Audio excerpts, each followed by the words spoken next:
तो रघुनाथ भट्ट गोस्वामी जो है वो 1505 से लेके 1579 यानी 1579 तक वो अपना जीवन बिताया इधर। और काफ़ी सारी तरीके से आप देखेंगे तो ये 6 गोस्वामी जो थे उनमें सबसे मिस्टीरियस पर्सनालिटी थे रघुनाथ भट्ट गोस्वामी। यानी इनके विषय में इतना हमें नहीं पता है ना। I mean we don't have much, क्योंकि इन्होंने उनका लिटरली यानी लिखन कार्य जो है वो भी हमारे दूसरे गोस्वामी जैसा नहीं किया है जितना रूप गोस्वामी, सनातन गोस्वामी, रघुनाथ दास गोस्वामी ने किया है ऐसा। सो ये उतना ही है। लेकिन उनका जो वो फेमस थे रघुनाथ भट्ट गोस्वामी सिंगिंग के लिए, श्लोका रिसाइटेशन के लिए, और भागवतम भागवतम के श्लोक थे उसके रिसाइटेशन के लिए, और कुकिंग के लिए। ये 3 चीज़ जो थी वो मुख्यतः वो उन्होंने किया है रघुनाथ भट्ट गोस्वामी ने। क्योंकि जैसे मैंने आपको बताया ऐसा कहा जाता है कि वो ईस्ट बंगाल से थे, जो भी बांग्लादेश है, क्योंकि बांग्लादेश पहले भारत का ही पोर्शन हुआ करता था। वैसे तो जब हम बात कर रहे हैं 15वीं सदी की, तो पाकिस्तान भी भारत का ही पार्ट हुआ करता था। कुछ कर सकते हैं बच्चों का, मतलब बहुत ज़्यादा ही आवाज़ कर रहे हैं। हाँ हाँ, इस रूम में भेज दीजिए।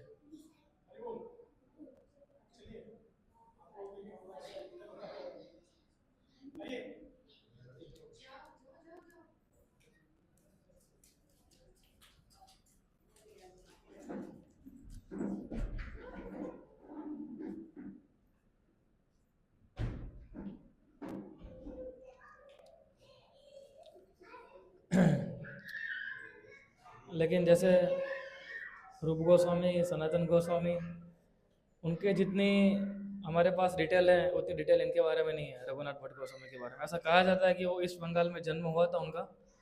लेकिन दरवाज़ा बंद कर दीजिए प्रभु जी अभी।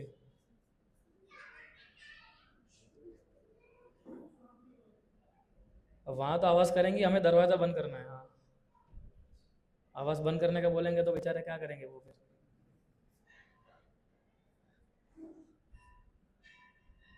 सो उनके पिताजी का नाम था तपन मिश्रा।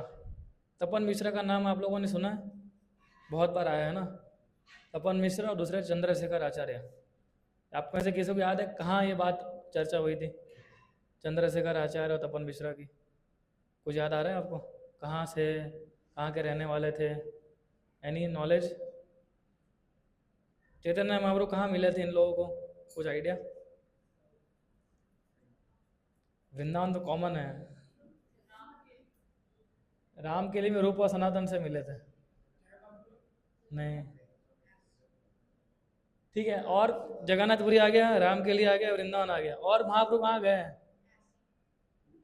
काशी? नहीं नहीं, काशी ठीक है, थोड़ा नज़दीक है ये। नहीं नहीं, मैं बोल रहा हूँ काशी थोड़ा नज़दीक है। बनारस यानी बनारस में चैतन्य महाप्रभु चंद्रशेखर आचार्य और तपन मिश्रा से मिले थे। एक्चुअली जब महाप्रभु जगन्नाथपुरी से वृंदावन गए थे तभी भी उस साइड से गए थे, और जब वृंदावन से जगन्नाथपुरी आ रहे थे तभी भी महाप्रभु इधर होके आए थे बनारस।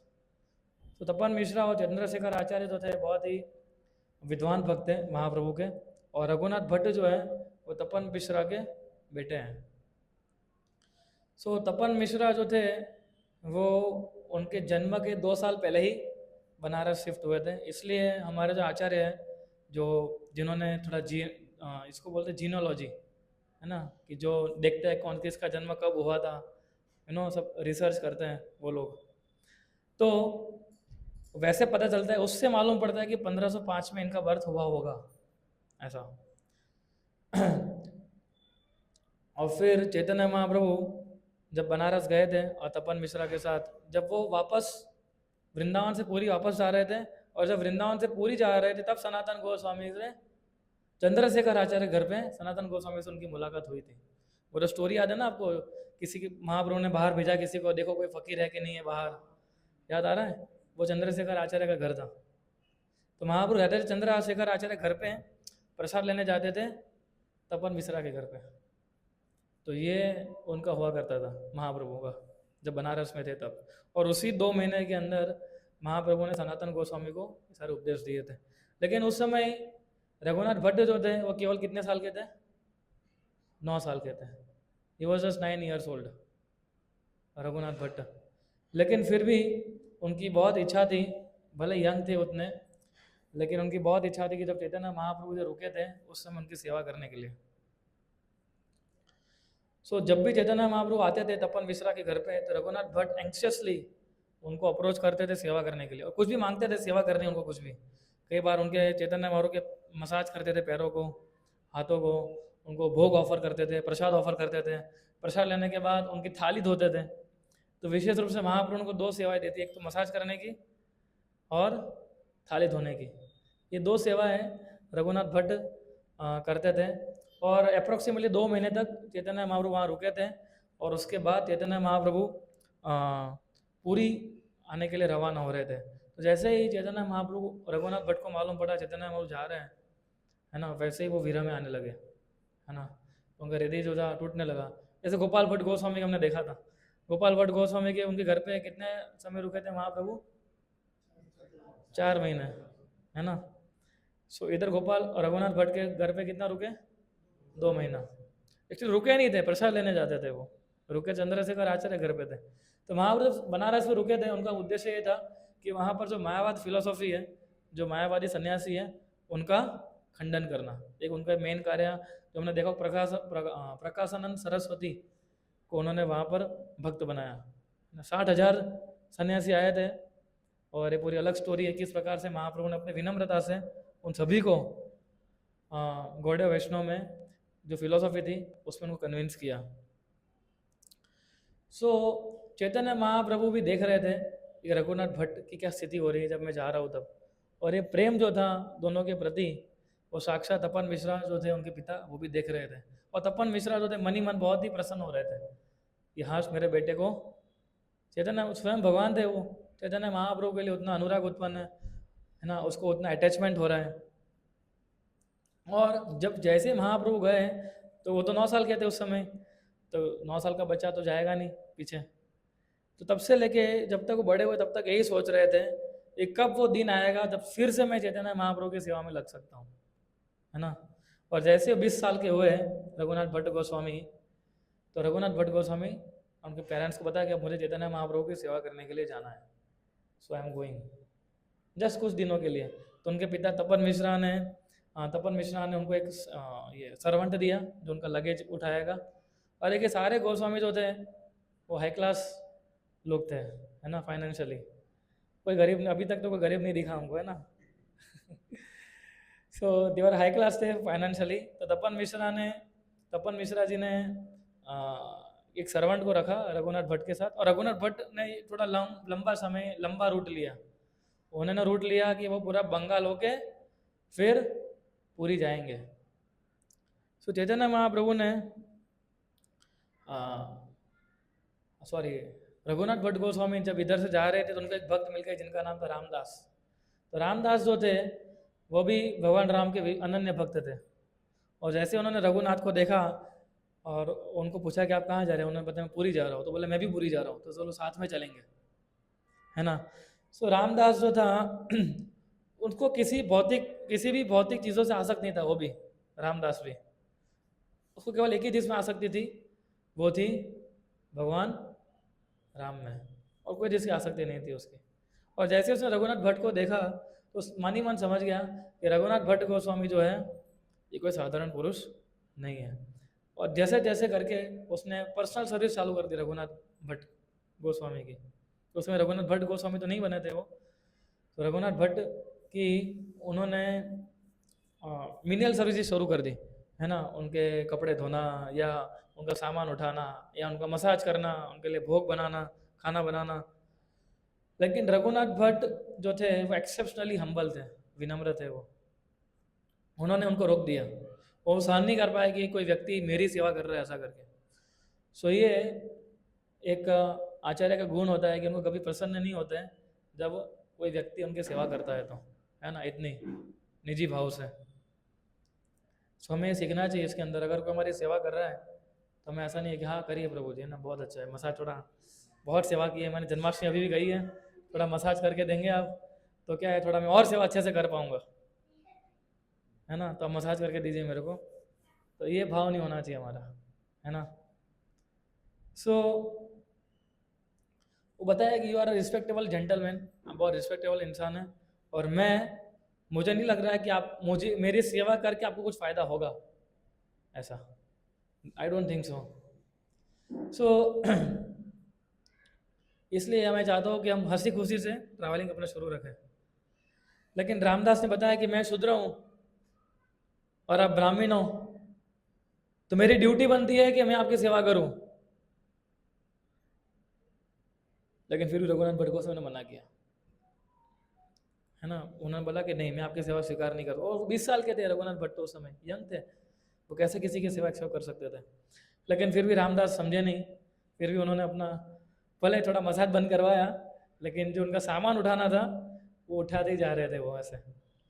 लेकिन इस प्रकार से ट्रैवल करके वो दोनों ही कहाँ पहुँचे, जगन्नाथपुरी। और जगन्नाथपुरी जैसे ही चैतन्य महाप्रभु से मिले, रघुनाथ भट्ट तुरंत ही एक डंडे की तरह चैतन्य महाप्रभु के पैर चरण कमलों में वो गिर पड़े। और ये जो जब कोई भक्त इस प्रकार से गिरता है भगवान के सामने, भक्तों के सामने, एक साइन है उनकी विनम्रता की। और जैसे वो खड़े हुए तुरंत ही महाप्रभु ने उनको आलिंगन किया, और महाप्रभु ने पूछा उनके पिताजी के बारे में, तपन मिश्रा के बारे में, और चंद्रशेखर आचार्य जो उनके पिताजी के साथ में रहते थे। और रघुनाथ भट्ट ने बताया कि नहीं सब कुशल मंगल है। और महाप्रभु बोले कि बहुत अच्छी बात है कि आप जगन्नाथपुरी में भक्तों का संग करने के लिए आए। महाप्रभु ने बताया कि रघुनाथ अब तुम जाओ, जगन्नाथ जी के दर्शन करो, और फिर वापस आना, हम साथ में लंच लेंगे। तो तब चैतन्य महाप्रभु ने उनके साथ में लंच लिया। आप देख सकते हैं चैतन्य चरितामृत, चैतन्य भागवत अगर आप पढ़ेंगे तो महाप्रभु अपनी लीला के अंदर एक चीज़ सिखाते हैं कि भक्तों के बीच में आदान प्रदान कैसा होना चाहिए। ये सबसे इम्पोर्टेंट चीज़ है चैतन्य लीला में से सीखने की, कि किस प्रकार से भक्तों के बीच में हमें आदान प्रदान करना चाहिए, है ना। ये बहुत इम्पोर्टेंट चीज़ है, क्योंकि हम वैष्णव कम्युनिटी में रहते हैं, और वैष्णव कम्युनिटी में बहुत इंपॉर्टेंट रहता है कि हम आपस में किस प्रकार से एक दूसरे के साथ व्यवहार करते हैं। अगर वो आपको सीखना है तो चैतन्य चरितामृत, चैतन्य भागवत ये सबसे बेस्ट है।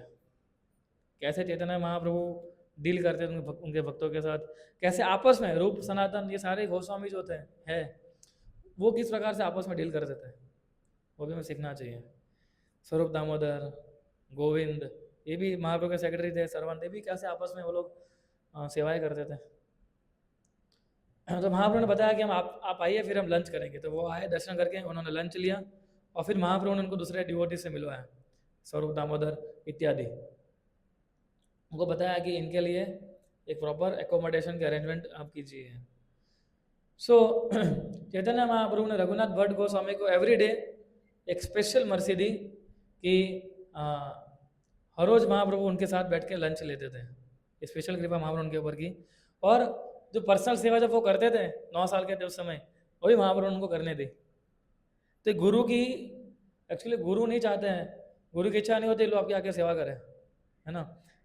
वो तो हमारा उद्धार हो उस कारण से गुरु कहीं ना कहीं हमें सर्विस में एंगेज करते हैं, है ना, क्योंकि उसको उच्चिष्ट कहा जाता है। जैसे हमारे जो गुरु होते हैं वो पूरा प्रसाद नहीं ग्रहण करते हैं, थाली में कुछ बचा लेते हैं अपने शिष्यों के लिए, है ना। तो वो भी एक गुरु की सेवा है ना, कि अपने शिष्यों को सेवा में एंगेज करना। चैतन्य महाप्रभु ने पर्सनल सर्विस भी दी, और साथ में चैतन्य खुद सिखा रहे थे उनको हर एक वैदिक लिटरेचर जो है हमारे शास्त्र है, भागवतम है, उसके ऊपर सारी टिप्पणियाँ वो समझा रहे थे।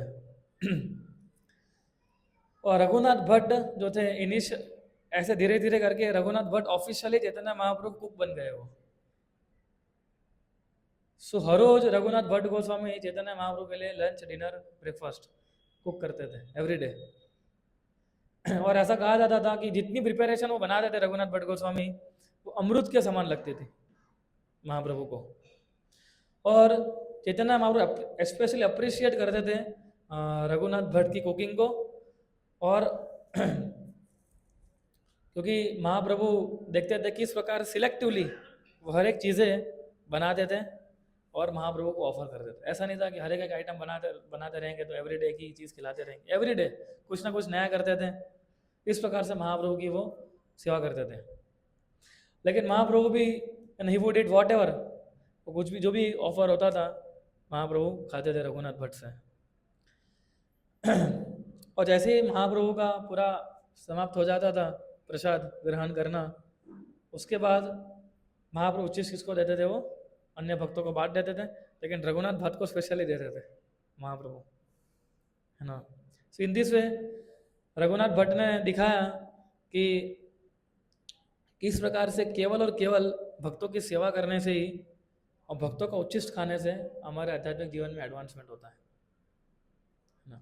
शास्त्र पढ़ेंगे तो भी एडवांसमेंट होगा, लेकिन अगर शास्त्र पढ़ते से भक्तों की सेवा करते हैं तो भक्ति कृपा से हमारा एडवांसमेंट होता है। भक्ति में हम किसी भक्ति कृपा के बिना कभी एडवांस नहीं हो पाएंगे। अपने बलबूते पे हम लोग कभी भी एडवांसमेंट नहीं हो सकता है हमारा। हमारा एडवांसमेंट तभी हो सकता है कि जब हम लोग किसी भक्त की शरण ग्रहण करते हैं और उनके निर्देश अनुसार हम कार्य करते हैं। तब तक पॉसिबिलिटी नहीं है कि हम भक्ति में आगे बढ़ सके। तो ये रघुनाथ भट्ट गोस्वामी ने अपने आचरण से सिखाया है। ऐसी एक स्टोरी आती है, रामानुजाचार्य थे, उनके सर्वेंट की भी आती है, और फिर कहीं बताएंगे, है ना, कि किस प्रकार से उनके गुरु की सेवा करने से मात्र सही, जब गुरु पूजा रोज गाते हैं ना, दिव्य ज्ञान हृदय प्रकाशित, ये खाली लिखने के लिए नहीं है। तो गुरु की कृपा से दिव्य ज्ञान जो है हमारे हृदय में प्रकाशित होता है, खाली पढ़ने से नहीं होता है। It is by the mercy of spiritual master हम कुछ बोल पाते हैं, हम कुछ ज्ञान ले पाते हैं। तो ऐसे 8 महीने तक रघुनाथ भट्ट गोस्वामी ने इनकी सेवा की। फिर चैतन्य महाप्रभु ने बताया कि अभी आप वापस जाइए और अपने माता बूढ़े, क्योंकि उनके माता पिता बूढ़े हो चुके थे, तपन मिश्रा और उनकी वाइफ, उनको बताया कि आपके पेरेंट्स की आप सेवा कीजिए। महाप्रभु ने पर्सनल इंस्ट्रक्ट किया रघुनाथ भट्ट को, 2 इंस्ट्रक्शन दिया जाते समय। अब देखिए, हर एक गोस्वामी जब आए थे उनकी सेवा करने के लिए कुछ ना कुछ 2 चीज़ दी थी, एक उपदेश भी दिए थे और कुछ महाप्रसाद भी देते थे महाप्रभु। तो पहला उपदेश क्या दिया उन्होंने, कि आप अपने माता पिता की सेवा कीजिए। फिर दूसरा उपदेश दिया रघुनाथ भट्ट को, और रघुनाथ भट्ट काफ़ी एडवांसमेंट कर रहे थे भक्ति में, तो महाप्रभु रघुनाथ भट्ट को बताया कि दूसरा आदेश यह दिया कि आपको कभी शादी नहीं करनी है ना। आप जब तक आपके पेरेंट्स जीवित हैं तब तक उनकी सेवा कीजिए, लेकिन शादी मत कीजिए। चैतन्य ने देखा कि किस प्रकार से रघुनाथ भट्ट के चरित्र में एक रिनाउंसिएशन का भाव था, त्याग की भावना थी। तो महाप्रभु उस भाव को डिस्टर्ब नहीं करना चाहते थे शादी करवा के। और महाप्रभु बताए कि तुम्हें जो गोल, मनुष्य जीवन का जो गोल प्राप्त करना है, तो मैं नहीं चाहता कि आप शादी करें। सो इस प्रकार से 2 प्रकार की इंस्ट्रक्शन थी, एक माता पिता की सेवा करनी है जब तक जीवित है तब तक, और दूसरा है डोंट गेट मैरी। ये सेम इंस्ट्रक्शन किसको दी थी महाप्रभु ने, कौन बताएगा? कौन से गोस्वामी को दी थी ये सेम इंस्ट्रक्शन? क्या? गोपाल भट्ट गोस्वामी को। गोपाल भट्ट को सेम बताया था महाप्रभु ने कि आप वापस जाइए, वेंकट भट्ट और उनकी माता की सेवा कीजिए, शादी मत कीजिए। जैसे ही वो चले जाते हैं फिर आप वापस गुरु को सनातन की सेवा में चले जाइए, है ना। तो महाप्रभु बोले कि he asked him not to marry for marriage would simply distract him from his goal. Marriage जो है आपको डिस्ट्रैक्ट करेगा आपका जो गोल है उसके प्रति। और इन एडिशन टू दिस महाप्रभु ने बताया कि श्रीमद् भागवतम जो है, किसी शुद्ध भक्त के निर्देश अनुसार आप भागवतम जो है उसको पढ़िए और उसको समझिए। ये उपदेश देते हुए महाप्रभु ने अपनी ये जो कंठी है वो कंठी माला निकाली, और महाप्रभु ने उनकी कंठी माला रघुनाथ भट्ट को पहनाई, और फिर रघुनाथ भट्ट को रवाना किया। फिर रघुनाथ भट्ट को बताया कि एक दिन फिर तुम वापस जगन्नाथपुरी आ सकते हो। और फिर रघुनाथ भट्ट को गले लगे, रघुनाथ भट्ट को रोने लगे, और महाप्रभु ने उनको रवाना किया। तो जैसे रघुनाथ भट्ट को, जब कोई गुरु हमें इंस्ट्रक्शन देते हैं तो उसके लिए, शिष्य के लिए वो इंस्ट्रक्शन जो है वो लाइफ एंड सोल बन जाती है, और बननी चाहिए। अगर नहीं बन रही है तो दिक्कत है कुछ, है ना। अगर हमारे गुरु को जो बोलते हैं कि नहीं आपको ये करना है, that instruction life and soul. जैसे प्रभुपाद कैसे भक्ति सिद्धांत महाराज ने बोला था ये, तो प्रभुपाद 40 साल के बाद गए थे अमेरिका, इंस्ट्रक्शन के 40 साल के बाद गए थे, लेकिन 40 साल में एक दिन भी वो चैन से नहीं जिए थे। प्रभुपाद के मन में हमेशा रहता था कि मेरे गुरु ने मुझे बोला है मैं कब करूँगा, मेरे गुरु ने मुझे बताया मैं कैसे सेवा करूँगा, कैसे प्रचार करूँगा मैं। एक तो प्रभुपाद केस में भक्ति सिद्धांत महाराज ने 2 बार तो बोला ही था, एक बार जब पहली बार मिले थे तब, दूसरी बार जब वो राधा कुंड में मिले थे तब, और तीसरी बार सपने में आके बोले थे प्रभुपाद को। तो प्रभुपाद एकदम चिंतित हो रहे थे कि मेरे गुरु मुझे इतनी सारी सेवाएं दे रहे हैं, लेकिन मैं कैसे इसको मैं करूँगा। तो रघुनाथ भट्ट एकदम एक मिशन लेके बनारस पहुंचे। रघुनाथ भट्ट ने सोचा मेरे 2 ही कार्य है, क्या है, माता पिता की सेवा करो, शादी नहीं करो और भागवतम पढ़ो, बस डेट्स इट। ये माइंड में गोल रखते हुए रघुनाथ भट्ट गोस्वामी जो थे वो आगे बढ़े। और अब देखते इतना श्रीमद् भागवतम उन्होंने किन से पढ़ा उसका तो कोई रिकॉर्ड नहीं है, किन भक्त के साथ में पढ़ा उन्होंने, लेकिन रघुनाथ भट्ट जो थे वो मास्टर हो गए रिसाइटेशन में। तो श्लोक रिसाइटेशन हम करते हैं ना, उसके मास्टर बन गए रघुनाथ भट्ट गोस्वामी। भागवतम के इतने 4 से 5 अलग अलग राग में वो भागवतम के श्लोक जो थे वो रिसाइट कर पाते थे। और इस प्रकार से भागवतम जो था वो उनका लाइफ एंड सोल बन गया। अगले 4 साल तक, जब तक उनके माता पिता जो थे उनका देहांत नहीं हो गया। जैसे उनके माता पिता का देहांत हो गया, रघुनाथ भट्ट गोस्वामी कहाँ आ गए, फिर से जगन्नाथपुरी आ गए। सो जैसे वो जगन्नाथपुरी आए और तुरंत ही फिर से महाप्रभु के चरण कमल में सेवा करने के लिए आ गए। फिर से उन्होंने 8 महीना सेवा किया महाप्रभु का, वही सर्विस है ना, सिंगिंग, कुकिंग। और लेकिन इस बार जब चैतन्य महाप्रभु उनको वापस भेज रहे थे तो उनका मिशन जो था वो चेंज हो गया। मिशन क्या हो गया, अब महाप्रभु ने बताया अब तो वृंदावन जाओ और किसको मिलो, रूप और सनातन को रूप और सनातन को मिलो और वहाँ जाके उनकी सेवा करो और हरे कृष्ण मंत्र जप करो और भागवतम पढ़ो। बस यही उपदेश चैतन्य महाप्रभु ने रघुनाथ भट्ट को दिया। और उस प्रकार से रघुनाथ भट्ट जो थे वो वापस वृंदावन गए और रूप और सनातन का संपर्क किया और उनके सानिध्य में उन्होंने अपनी सेवाएं शुरू की। सो इस प्रकार से महाप्रभु कृपा से उनके अंदर ऑटोमेटिकली उनकी सिंसियरिटी इतनी थी कि ऑटोमेटिक जो दिव्य ज्ञान जो था, कृष्ण के प्रति जो आकर्षण था वो दिन प्रतिदिन बढ़ता जा रहा था, है ना। दिन प्रतिदिन वो विरह के भाव में आ रहे थे, दिन प्रतिदिन उनका सर्विस का एटीट्यूड बढ़ता जा रहा था। और इस बार भी चैतन्य महाप्रभु ने उनको अकेले हाथ नहीं भेजा था। उन्होंने क्या बताया कि जो नेक बीड है, पहले क्या दिया था, नेक बीड दिया था ना चैतन्य महाप्रभु ने उनको।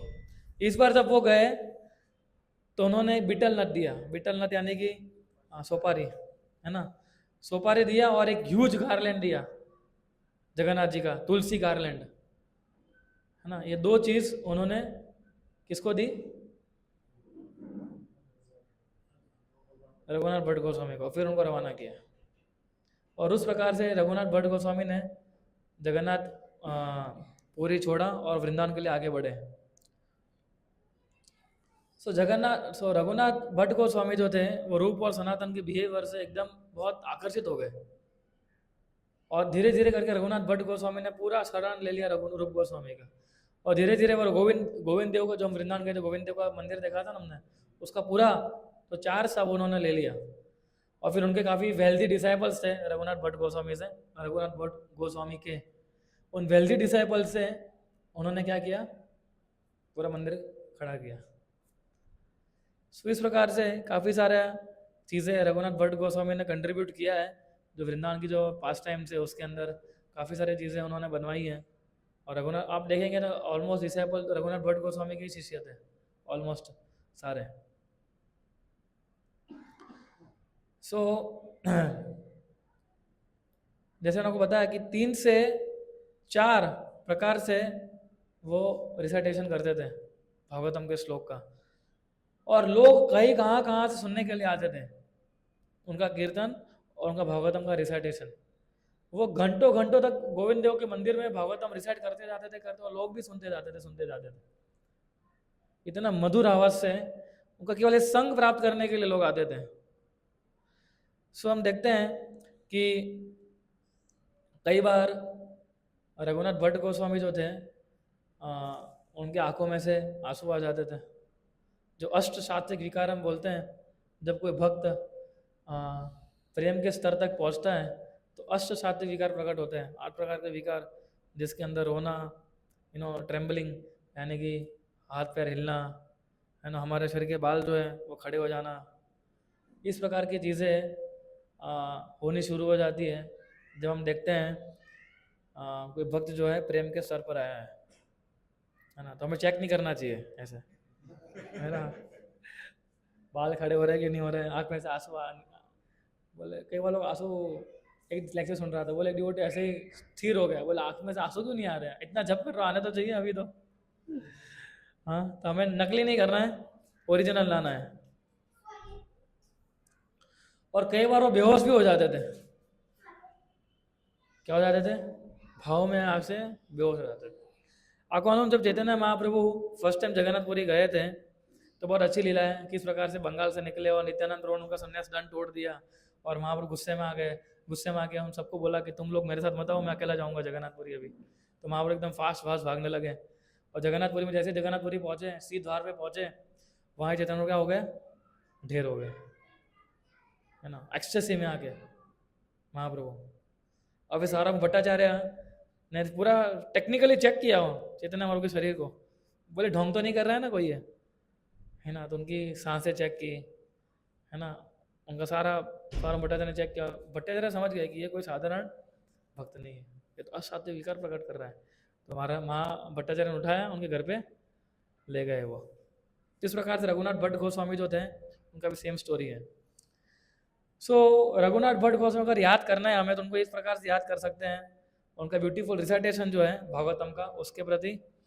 और हम देखते हैं कि उनकी भागवतम में बहुत रुचि थी रघुनाथ भट्ट गोस्वामी की। मतलब भागवतम ही उनके लिए लाइफ एंड सोल हुआ करता था। और एक्चुअली भागवतम ऐसा है, अगर कोई व्यक्ति भागवतम ध्यान से पढ़ेगा और अगर उस पर उसकी रुचि बढ़ जाती है तो और दुनिया की कोई चीज़ उसको आकर्षित नहीं कर सकता, अगर किसी ने भागवतम को अपना लाइफ एंड सोल बना लिया था। तो रघुनाथ भट्ट गोस्वामी ने श्रीमद् भागवतम जो था उसको अपना लाइफ एंड सोल बना। अभी देखो भागवत पूर्णिमा भी आ रही है आगे जाके, है ना। सो हमें कुछ ना कुछ संकल्प लेना चाहिए कि मैं भागवतम कैसे शुरू करूंगा। अभी पहले तो प्रभुपाद की छोटी पुस्तकें पढ़नी है आपको, भगवत गीता पढ़नी है ना। कितना जितना जल्दी हम पढ़ेंगे सारी किताबें, फिर आप भागवतम पढ़ना शुरू कर सकते हैं। सो हम नहीं समझ सकते कि किस प्रकार से श्रीमद् भागवतम जो है, यू नो, जब हम पढ़ते हैं गुरु शिष्य परंपरा के अनुसार, वो क्या मिरेकल कर सकती है हमारे जीवन के अंदर। और रघुनाथ भट्ट गोस्वामी के जीवन में एक यही चीज़ थी और कुछ भी नहीं था अपार्ट फ्रॉम भागवतम। आप देखिए उनके जीवन में 2-3 ही सेवा करते थे वो ज़्यादातर, है ना, और बाकी गोस्वामी की सेवा करते थे वो, मिनियल सर्विसेज। और जैसे रघुनाथ भट्ट गोस्वामी ने भागवतम को अपना जीवन मान लिया था तो उनका पूरा जीवन चेंज कर दिया था उन्होंने। जैसे वो श्लोका रिसाइट करते थे और किस प्रकार से स्वीटनेस, कृष्णा की स्वीटनेस के बारे में बताते थे, ना, उसी से उनका जीवन परिवर्तन, लोगों का जीवन परिवर्तन हो जाता था। इसलिए लोगों का जीवन परिवर्तित होता है कि एक भक्त की प्योरिटी से, ना कि उसके पास कितना शास्त्रिक नॉलेज है उससे। प्रभुपाद अमेरिका के उससे पहले काफी सारे भक्ति सिद्धांत महाराज के शिष्य भी गए थे, है ना, लेकिन कोई इतना जीवन परिवर्तित नहीं कर पाया था। लेकिन प्रभुपाद जब गए तो मास में, है ना, एकदम 1-2 नहीं, मासिस में उन्होंने लोगों के जीवन परिवर्तित किए। क्यों? क्योंकि प्रभुपाद के अंदर इतनी शुद्धता थी, प्योरिटी थी। और प्रभुपाद किसी को इम्प्रेस करने के लिए नहीं गए थे। बीच में प्रेम विलास ने कोट भेजा था ना कदम कानन महाराज का, तो सुपर कोट था वो, है ना।